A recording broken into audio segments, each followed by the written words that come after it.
She was very good. It's made me think about why I support independence, because I've supported independence for so long, since I was about 11, and I just think it's mostly instinctive. It's mostly something that I've just always believed. So I thought, if I'm challenging other people to think about independence when they've maybe naturally and inherently supported the Union, then I should really challenge my own thinking. I just think because we've been controlled by London for so long, that maybe we need to take a wee bit more time to think about it, because all of the best brains and resources and everything have been sucked into London, and I don't know that we can immediately go independent overnight, and maybe we need to take some more time to think about other options. Maybe we're just a bit too stupid, like some of people have been saying.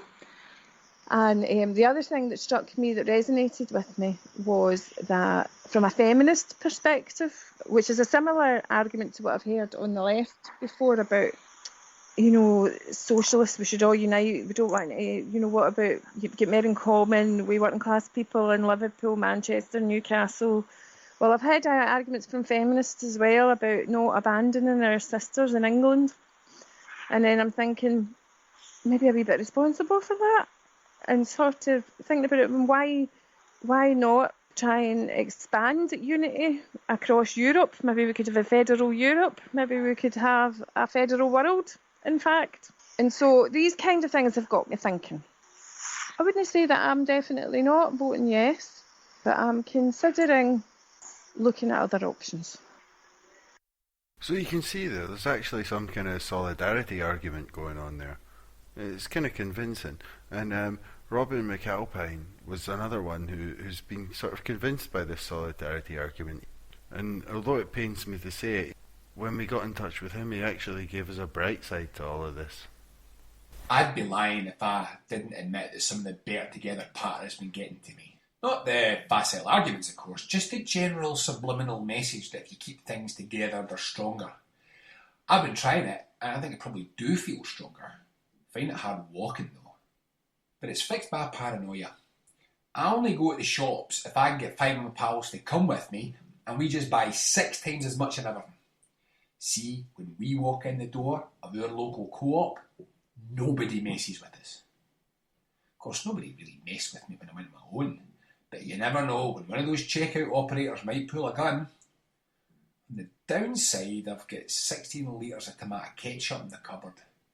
I really don't like tomato ketchup. But even though they're starting to persuade me, I think they might be doomed. I've been reading Brian Wilson and the Scotsman going on about artificial borders and boundaries, and while I didn't completely get what he was on about, he did make me realise that I hadn't left enough space in my heart for hatred. So I went round to my pal's flat and took his sitting room wall down with a sledgehammer. The abuse that I got from him and his neighbour. Nae gratitude. See what you mean, Brian? Fucking separatists. You've heard from many people tonight about why this doesn't seem to be such a good idea, but I'm the man that started the project, so I suppose I should give you my reasons as to why I can't continue with it anymore, and I just can't do it. This is coming from a person, I've supported independence as long as I can remember. I've been involved in, a lot of other political projects, all that sort of stop the war stuff and the G8 and many other things, and I've always been involved in politics, but independence was always something that was there for me. I was never a party guy, but it just seemed so obvious to me that we should have independence. I always wondered, why everyone else and why not us? So I think it's only fair that I give my reasons why I can't support it anymore.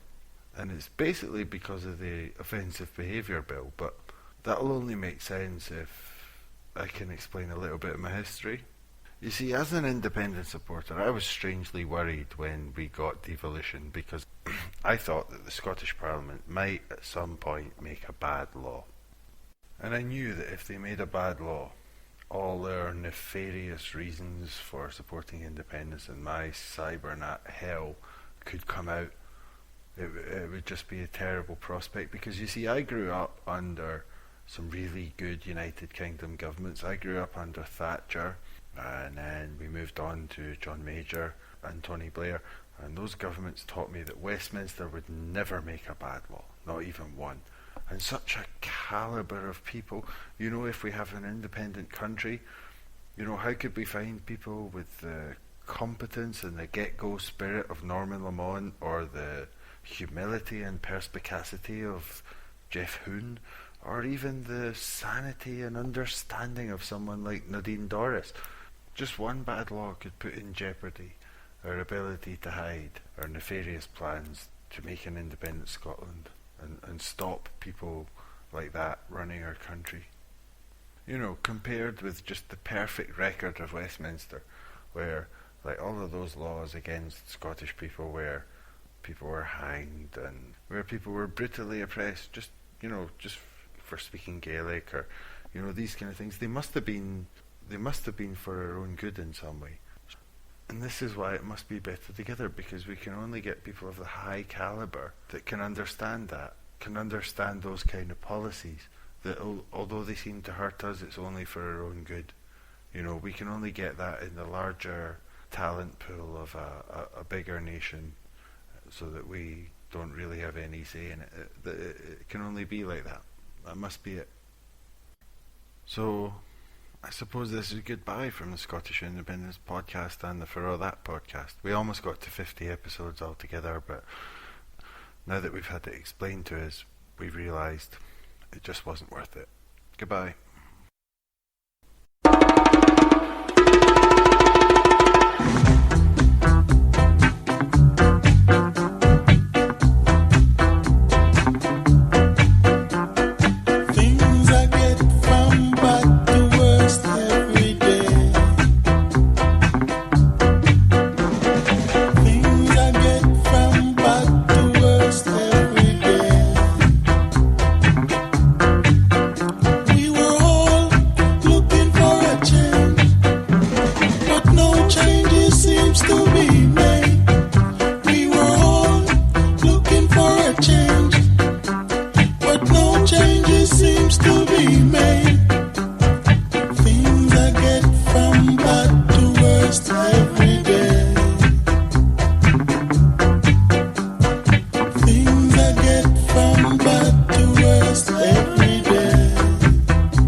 Okay, hope you enjoyed that. Now, as I said at the beginning, I'm recording from the garage here and you get the echo. But just to finish off on a funny note again, sometimes there's other difficulties getting things recorded, like intros and outros, so here was one morning where I was having a lot of problems. Speak to you next time.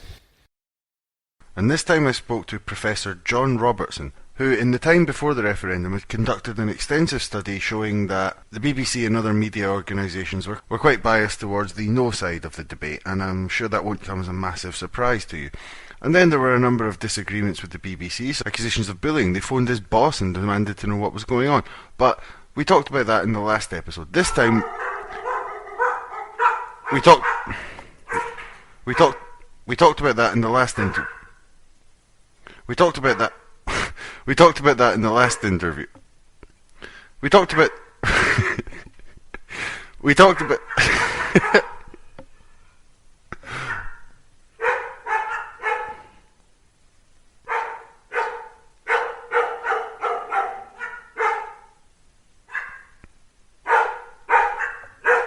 We talked about that in the last interview.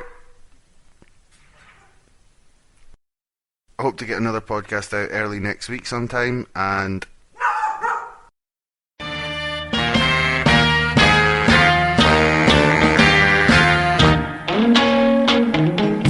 Mary Mac, dressed in black, silver buttons all down her back, high-low, tipsy toe. She broke a needle and she can't sew. Walking the dog, just a walking bird dog. If you don't know how to do it, I'll show you how to walk the dog. Come on now, come on, come on. That's my mama for 15 cents. See the elephant jump the fence. He jumped so high, he touched the sky. Never got back till the 4th of July. Walking the dog, just a walking the dog. If you don't know how to do it, I'll show you how to walk the dog. Come on now, come on, come on. Mary, Mary, quite contrary. Tell me, how does your garden grow? You got silver bells and you got cockle shells. Pretty maids all in a row, walking the dog.